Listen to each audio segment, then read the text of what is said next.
Kaixo, nire izena Teo da, eta Eliza Kristau Ortodoxoaren parte naiz.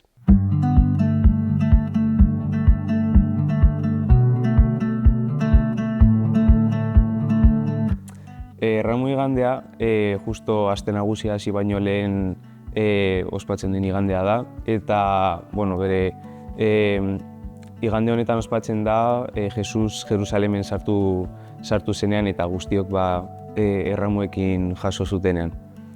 Eta ospakizun hau garrantzitsua da, zer eta azken batean prestatzen gaitu aste nagusirako, eta praktikan mesa normal bat egiten da, eta justo mesaren amaieran zenbait erramu bedinkatzen dira eta fededun bakoitza eramaten ditu erramuak etxera. Baita ere badago praktika bat, hau ez nago ziur Eliza ortodoxo guztietan egiten denik, baina ospatzen dira baita ere loreen izenak dituzten pertsonak. Eta hau eta horregatik deitzen da Flori.